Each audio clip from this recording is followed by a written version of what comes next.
छठा अध्याय राजयोग, प्रत्याहार और धारणा। प्राणायाम के बाद प्रत्याहार की साधना करनी पड़ती है। प्रत्याहार क्या है? तुम सभी को ज्ञात है कि विषयानुभूति किस तरह होती है। सबसे पहले इंद्रियों के द्वार स्वरूप से ये बाहर के यंत्र हैं। फिर है इंद्रिया जो मस्तिष्क में स्थित स्नायु केंद्रों की सहायता से शरीर पर कार्य करती हैं। इसके बाद है मन। जब ये समस्त एकत्र होकर किसी बाहरी वस्तु के साथ संलग्न होते हैं तभी हम उस वस्तु का अनुभव कर सकते हैं।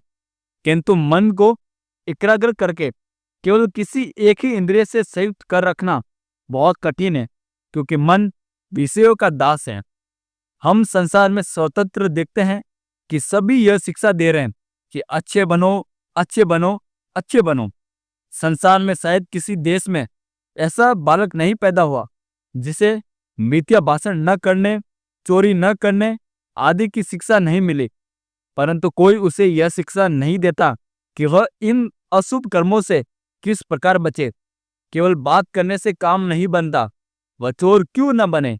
हम तो उसको चोरी से निवृत्त होने की शिक्षा नहीं देते, उससे बस इतना ही कह देते, चोरी मत करो।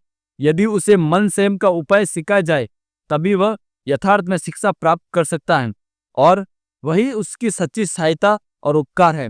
जब हम मन इंद्रिय नामक भिन्न भिन्न स्नायु केंद्रों से संलग्न रहते हैं तभी समस्त बाहरी और आंतरिक कर्म होते हैं। इच्छापूर्वक अथवा अनिच्छापूर्वक मनुष्य अपने मन को भिन्न भिन्न इंद्रिय नामक केंद्रों में संलग्न करने को बाध्य होता है। इसलिए मनुष्य अनेक प्रकार के दुष्कर्म करता है और बाद में भी कष्ट पाता है। यदि मन अपने वश में रहता तो मनुष्य कभी भी अनुचित कर्म न करता। मन को संयत करने का फल क्या है? यही कि मन संयत हो जाने पर वह फिर विषयों का अनुभव करने वाली भिन्न भिन्न इंद्रिया के साथ अपने को संयुक्त न करेगा, और ऐसा होने पर सब प्रकार की भावनाएं और इच्छाएं हमारे वश में आ जाएगी। यहाँ तक तो बहुत स्पष्ट है। अब ये प्रश्न है कि क्या यह संभव है? हाँ, यह संपूर्ण रूप से संभव है। तुम लोग वर्तमान समय में इसका कुछ अभ्यास पा रहे हो। विश्वास के बल से आरोग्य लाभ कराने वाले संप्रदाय दुख, कष्ट, अशुभ आदि के अस्तित्व को बिल्कुल अस्वीकार करने की शिक्षा देता है। इसमें संदेह नहीं है कि इनका दर्शन बहुत कुछ पेचीदा है, किंतु वह भी योग का एक अंश है। किसी तरह उन लोगों ने अचानक उसका ज्ञान प्राप्त कर लिया है, जहां वे दुख, कष्ट के अस्तित्व को अस्वीकार करने की शिक्षा देकर लोगों के दुख दूर करने के लिए सफल हो जाते हैं। तो वहां समझना होगा कि उन्होंने वास्तव में प्रत्याहार का ही कुछ शिक्षा दी है, क्योंकि वे उस व्यक्ति के मन को यहाँ तक सबल कर देते हैं कि वह इंद्रिय की गवाही पर विश्वास ही नहीं करता।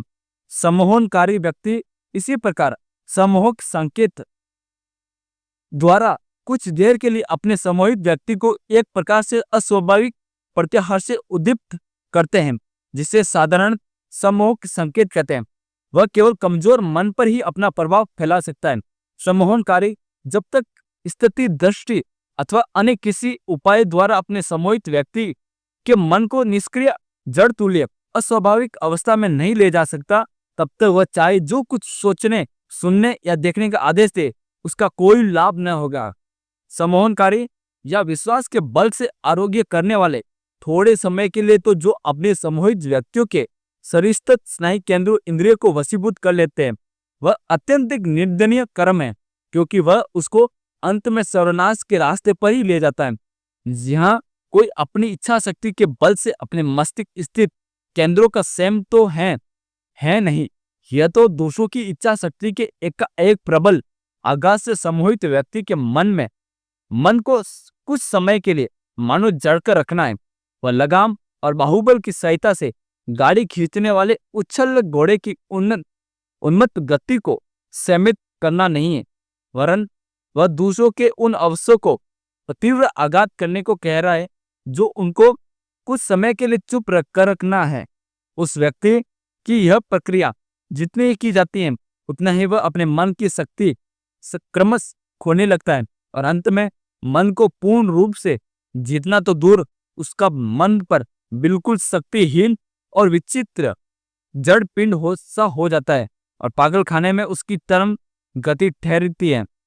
अपने मन को स्वयं स्वयं अपने मन की सहायता से वश में लाने की चेष्टा के बदले इस प्रकार दूसरों की इच्छा से प्रेरित होकर मन का संयम करना अनिष्ट अनिष्टकारक ही नहीं, वरन जिस उद्देश्य के लिए वो कार्य किया जाता है वह भी सिद्ध नहीं होता। प्रत्येक जीवात्मा का चरम लक्ष्य है कि मुक्ति या स्वाधीनता, जड़ वस्तु और चित्रवत्ती के दासत्व से मुक्त करके उन पर प्रभुत्व स्थापित करना, बाहरी और अंत प्रकृति पर अधिकार जमाना। किंतु उस दिशा में सहायता करने की बात तो अलग ही रही। दूसरे व्यक्ति द्वारा प्रयुक्त इच्छा शक्ति का प्रवाह हम पर लगी हुई पुराने संस्कार और भ्रांत धारणाओं की भारी बेड़ी में एक और कड़ी जोड़ देते हैं। फिर वह इच्छा शक्ति हम पर किसी भी रूप में क्यों न प्रयुक्त हो, चाहे उसे हमारी सारी इंद्रियां प्रत्यक्ष वशीभूत हो जाए, चाहे वह एक प्रकार की अस्वाभाविक विकृत अवस्था लाकर हमें इंद्रियों को संयत करने के लिए बाध्य करे। इसलिए सावधान, दूसरे को अपने ऊपर इच्छा शक्ति का संचालन न करने देना अथवा दूसरे पर ऐसी इच्छा शक्ति का प्रयोग करके अनजाने उसका सत्यानाश मत कर देना।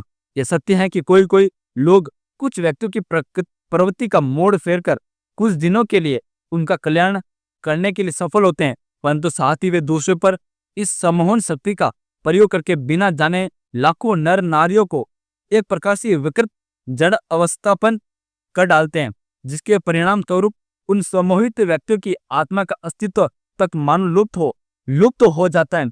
इसलिए जो व्यक्ति तुमसे अविश्वास करने को कहता है अथवा अपनी श्रेष्ठ इच्छा शक्ति के बल से लोगों को वशीभूत करके अपना अनुसरण करने के लिए बाध्य करता है, वह मनुष्य जाति का भारी अनिष्ट करता है, भले ही वह उसे इच्छापूर्वक न करता हूं। इसलिए अपने मन का संयम करने के लिए सदा अपने ही मन की सहायता लो और यह सदा याद रखो कि तुम यदि रोगग्रस्त नहीं हो तो कोई भी बाहरी इच्छा शक्ति तुम पर कार्य न कर सकेगी। जो व्यक्ति तुमसे अंधे के समान विश्वास कर लेने को कहता है उससे दूर ही रहो, वह चाहे कितना भी बड़ा आदमी या साधु क्यों न हो। संसार के सभी भागों में से ऐसे बहुत से संप्रदाय हैं जिनके धर्म के प्रधान अंग नाच गान उछल कूद चिल्लाना आदि हैं। वे जब संगीत नृत्य और प्रचार करना आरंभ करते हैं तब उनके भाव मानो संक्रामक रोगों की तरह लोगों के अंदर फैल जाते हैं। वे भी एक प्रकार से सम्मोहनकारी हैं और वे थोड़े समय के लिए भावुक व्यक्ति पर गजब का प्रभाव डालते हैं, पर हाय, परिणाम यह होता है कि सारी जाति अब अधपतित हो जाती है। इस प्रकार की अस्वाभाविक बाहरी शक्ति के बल से किसी व्यक्ति या जाति के ऊपर अच्छी होने की अपेक्षा अच्छी न रहना बेहतर है। वह स्वास्थ्य का लक्षण है।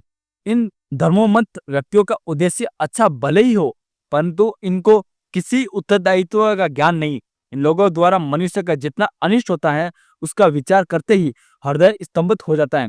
वे नहीं जानते कि उनकी सूचना जो व्यक्ति संगीत स्तुति आदि की सहायता से उनकी शक्ति के प्रवाह से इस तरह एकाएक भगवत भाव में मत हो जाते हैं, वे अपने को केवल जड़ विकृतिग्रस्त और शक्तिहीन बना देते हैं और सहज ही किसी भी भाव में वश में हो जाते हैं। फिर वह भाव कितना भी बुरा क्यों न हो, उसका प्रतिरोध करने में उनके तनिक भी शक्ति नहीं रह जाती। यह इन अज्ञ आत्मवचिंत व्यक्तियों के मन में यह सपन भी नहीं आता कि वे एक और जहां यह कहकर हर्षोफ्लुत हो रहे हैं, उनमें मनुष्य के हृदय को परिवर्तित कर देने की अद्भुत शक्ति है। जिस शक्ति के संबंध में वे सोचते हैं वह बादल के ऊपर अवस्थित किसी पुरुष में उन्हें मिलनी है। वहां साहती वे भावी मानसिक अमित पाप उत्मत्ता और मृत्यु के बीज बो रहे हैं। ये तब जिसे तुम्हारी स्वाधीनता नष्ट होती है वे सब प्रकार के प्रभावों में सतर्क रहे। ऐसे प्रभावों को भयंकर विपत्ति से भराकर जानकर प्राणपण से उनसे दूर रहने की चेष्टा करो। जो इच्छा मात्र से अपने मन को केंद्रित केंद्रों में संलग्न करने से अथवा उनको हटा लेने से सफल हो गया है उसी का प्रत्यार सिद्ध हुआ है। प्रत्यार का अर्थ है एक और आहरण करना अर्थात खींचना। मन की बाहरी गति को रोककर इंद्रियों की अधीनता से मन को मुक्त करके उसे भीतर की ओर खींचना। इसमें सफल होने पर हम यथार्थ में चरितवान होंगे, तभी समझेंगे कि हम मुक्ति के मार्ग पर बहुत दूर बढ़ गए हैं। इससे पहले हम तो मशीन मात्र हैं। पर मन को संयत करना कितना कठिन है। इसकी एक सुसंगत उपमा उन्नत वानर से दी गई है। कहीं एक वानर रहता था, वह स्वभावत चंचल था, जैसे कि वानर होते हैं, लेकिन उतने उतने से संतुष्ट ना हो। एक आदमी ने उसे काफी शराब पिला दी, इससे वह और भी चंचल हो गया। उसके बाद उसे एक बिच्छू ने डंक मार दिया। तुम जानते हो, किसी को बिच्छू डंक मार दे तो वह दिन भर इधर उधर कितना तड़पता है। सो उस प्रमत्त अवस्था के ऊपर बिच्छू का डंक, इससे वह बंदर बहुत अस्थिर हो गया। तत्पश्चात मानो उसके दुख की मात्रा को पूरी करने के लिए एक दानव उस पर सवार हो गया। यह सब मिलाकर सोचो, बंदर कितना चंचल हो गया होगा। यह भाषा द्वारा व्यक्त करना असंभव है। बस मनुष्य का मन उस वानर के सदृश है। मन तो स्वभावत ही सतत चंचल है, फिर वह वासना रूप मंदिरा से मत है, इससे उसकी अस्थिरता बढ़ गई है। जब वासना आकर मन पर अधिकार कर लेती है, तब सुखी लोगों को देखने पर ईर्ष्या रूप बिच्छू उसे डंक मारता है। उसके भी ऊपर एक अहंकार रूप दानव उसके भीतर प्रवेश करता है, तब तो वह अपने आगे किसी को नहीं गिनता। ऐसी तो हमारे मन की अवस्था है। सोचो तो, इसका संयम करना कितना कठिन है। ये तो मन के संयम का पहला सोपान यह है कि कुछ समय के लिए चुप्पी साध कर बैठो रहो और मन को अपने अनुसार चलने दो। मन सतत चंचल है, वह मदर की तरह सदा कूद फाद रहता है। यह मन मरकट जितनी इच्छा हो उछल कुंद मचाए, कोई हानि नहीं। धीरज धरकर प्रतीक्षा करो और मन की गति देखते जाओ। लोग जो सोचते हैं कि ज्ञान ही यथार्थ शक्ति है, यह बिल्कुल सत्य है। जब तक कि मन की क्रियाओं पर नजर न रखोगे, उसका संयम न कर सकोगे, मन को इच्छा अनुसार घूमने दो। संभव है कि बहुत बुरी बुरी भावनाओं तुम्हारे मन में आए। तुम्हारे मन में इतनी असत्य भावनाएं आ सकती हैं कि तुम सोचकर आश्चर्यचकित हो जाओगे, परंतु देखोगे कि मन के ये सब खेल दिन पर दिन कम होते जा रहे हैं। दिन पर दिन मन कुछ कुछ स्थिर होता जा रहा है। इससे पहले कुछ महीने देखोगे कि तुम्हारे मन में हजारों विचार आएंगे, क्रमश वह संख्या घटकर सैकड़ों तक रह जाएगी। फिर कुछ और महीनों बाद वह और भी घट जाएगी और अंत में मन पूर्ण रूप से अपने वश में आ जाएगा। पर हाँ, हमें प्रतिदिन धैर्य के साथ अभ्यास करना होगा। जब तक इंजन के भीतर भाप रहेगी, तब तक वह चलता ही रहेगा।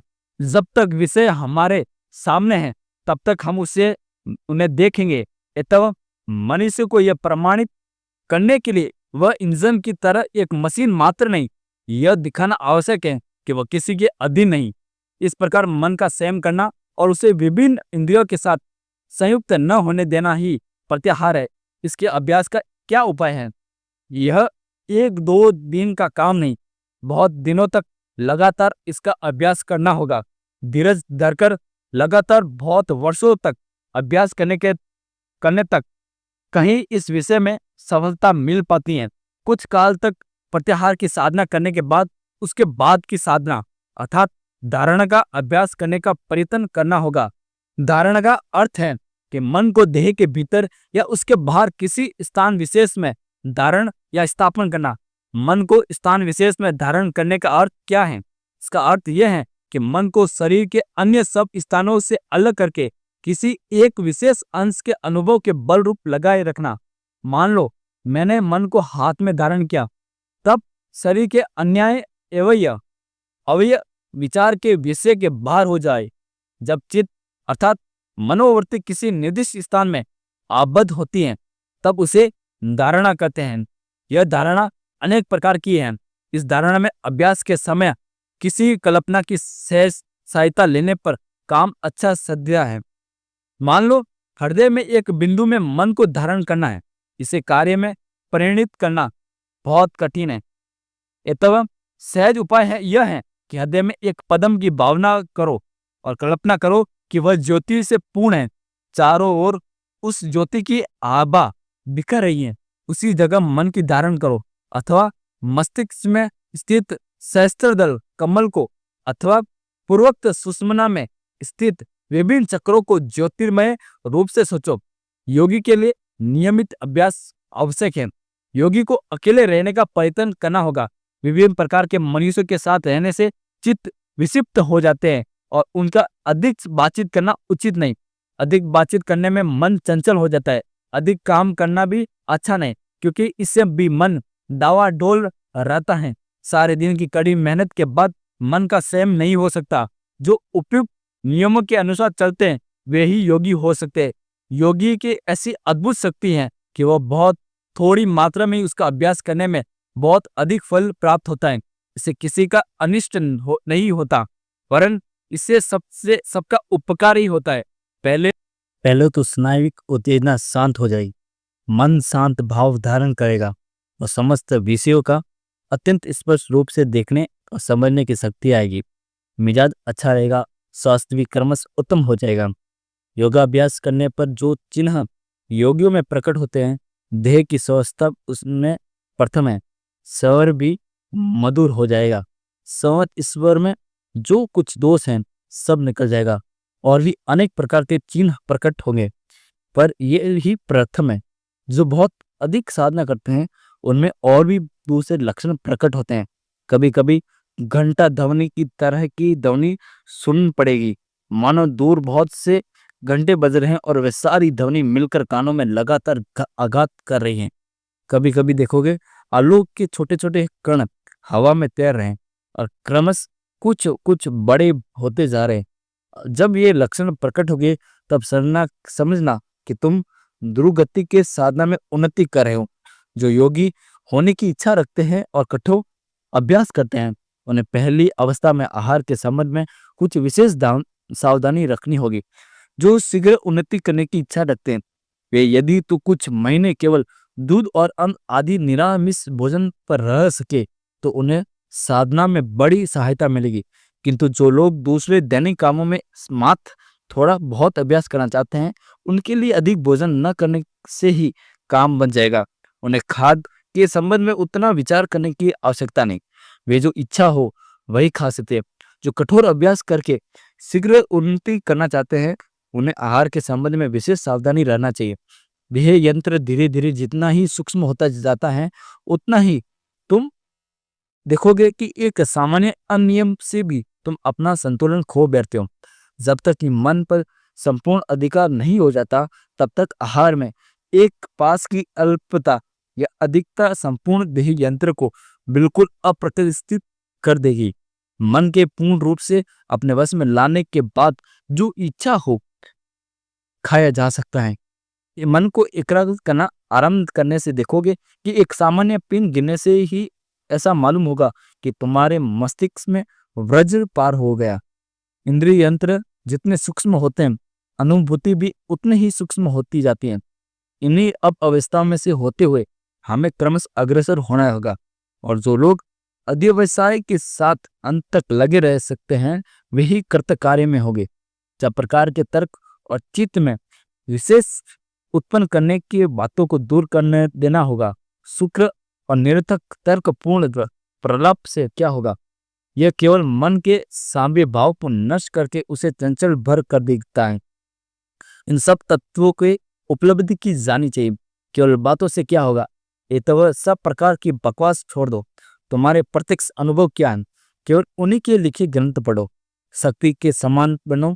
भारतवर्ष में एक सुंदर किंवदंती प्रचलित है, यह कि आकाश में स्वाति नक्षत्र के तुंग स्तर रहते यदि पानी गिरे और उसकी एक बूंदे किसी सीपी में चली जाए तो उसका मोती बन जाता है। सीपियां को यह मालूम है कि एतवर जब वह नक्षत्र उदित होता है तो वे सीपियां पानी की ऊपर सतह पर आ जाती हैं और उसी समय एक अनमोल बिंदु की बूंद की प्रतीक्षा करती रहती हैं। ज्यों ही एक बूंद पानी उनके पेट में जाता है तो ही उस जल कण को लेकर मुंह बंद करके वे समुद्र के अथाह घर में चला जाती हैं और वहां बड़े धैर्य के साथ उनसे मोती तैयार करने के प्रयत्न में लग जाती हैं। हमें भी उन्हीं सीपियों की तरह बनना होगा। पहले सुनना होगा, फिर समझना होगा। अंत में बाहरी संसार से दृष्टि बिल्कुल हटाकर सब प्रकार की विशेषकारी बातों से दूर रहकर हमें अंतर्निहित सत्य तत्व के विकास के लिए प्रयत्न करना होगा। एक भाव को नया कहकर ग्रहण करके उसकी नवीनता चली जाने पर फिर एक दूसरे नए भाव का आश्रय लेना। इस प्रकार बारंबार करने से तो हमारी सारी शक्तियां इधर उधर बिखर जाएगी। एक भाव को पकड़ो, उसी को लेकर आओ, अंश का अंत देखो, बिना उसे मत छोड़ो। जो एक भाव लेकर उसी में मत रह सकते हैं, उन्हीं के हृदय में सत्य तत्व का उन्मेष होता है। और जो यहाँ का कुछ वहाँ का कुछ, इस तरह खटाइयाँ चखने के समान सब विषय को मानो थोड़ा थोड़ा चखते जाते हैं। ये कभी कोई चीज नहीं पा सकते। कुछ देर के लिए नर्सों की उत्तेजना से उन्हें एक प्रकार का आनंद भले ही मिल जाता है, किंतु इससे और कुछ फल नहीं होता। वे चिरकाल प्रकृति के दास बने रहेंगे, कभी अतीन्द्रिय राज्य में विचरण न कर सकेंगे। जो सचमुच योगी होने की इच्छा करते हैं, उन्हें इस प्रकार की थोड़ा थोड़ा हर विषय को पकड़ने की वृत्ति सदैव के लिए छोड़ देनी होगी। एक विचार लो, उसी विचार को अपना जीवन बनाओ, उसी का चिंतन करो, उसी का सपना देखो और उसी में जीवन बिताओ। तुम्हारा मस्तिष्क, स्नायु, शरीर के स्वरंग उसी के विचार से पूर्ण रहे। दूसरे सारे विचार छोड़ दो। यही सिद्ध होने का उपाय है। और इसी उपाय से बड़े बड़े धर्मवीरों की उत्पत्ति हुई है। से सब तो बातें करने वाली मशीन मात्र है। यदि हम सचमुच स्वयं कृतार्थ होना और दूसरों का उद्धार करना चाहे तो हमें गहराई तक जाना होगा। इसे कार्य में परिणत करने का पहला सोपान यह है कि मन किसी तरह चंचल न किया जाए। जिसके साथ बातचीत करने पर मन चंचल हो जाता है, उनका साथ छोड़ दो। तुम सबको मालूम है कि तुम में से प्रत्येक का किसी स्थान विशेष, व्यक्ति विशेष और खाद्य विशेष के प्रति एक रुत्सा का भाव रहता है। उन सब का परित्याग कर देना और जो सर्वोच्च अवस्था की प्राप्ति के अभिलाषी हैं, उन्हें तो सत्य असत सब प्रकार के संग को त्याग देना होगा। पूरी लगन के साथ कमर कसकर साधना में लग जाओ। फिर मृत्यु भी आ जाए तो क्या, मंत्र व साध्यम सरिमम व प्राप्तयामि। काम सदे का या प्रण ही जाए, काम सदे या प्रण ही जाए, फल की ओर दृष्टि रखे बिना साधना में मग्न हो जाओ। निर्भीक होकर इस प्रकार दिन रात साधना करने पर 6 महीने के भीतर तुम एक सिद्ध योगी हो सकती हो। परंतु दूसरे जो थोड़ी थोड़ी साधना करते हैं, सब विषयों को जरा जरा चखते हैं, इस कभी कोई बड़ी उन्नति नहीं कर सकते। केवल उपदेश सुनने से कोई फल नहीं होता। जो लोग तमोगुणी से पूर्ण हैं और अज्ञानी और आलसी हैं, जिनका मन कभी किसी वस्तु पर स्थिर नहीं रहता, जो केवल थोड़े से मजे के लिए अन्वेषण में है, उनके लिए धर्म और दर्शन केवल मनोरंजन के विषय हैं। जो सिर्फ थोड़े से आमोद प्रमोद के लिए धर्म करने आते हैं, वे साधना में अध्यवसायहीन हैं। वे धर्म की बातें सुनकर सोचते हैं कि वाह, ये तो अच्छी बातें हैं। इसके बाद गर्भबोध से ही सारी बातें भूल जाते हैं। सिद्ध होना हो तो प्रबल अध्यवसाय चाहिए, मन का अपरिमित बल चाहिए। अध्यवसायशील साधक कहता है कि मैं चूर्ण में समुद्र पी जाऊंगा, मेरी इच्छा मात्र से पर्वत चूर चूर हो जाएगा। इस प्रकार का तेज, इस प्रकार का दृढ़ संकल्प लेकर कठोर साधना करो, तुम ध्येय को अवश्य प्राप्त करोगे।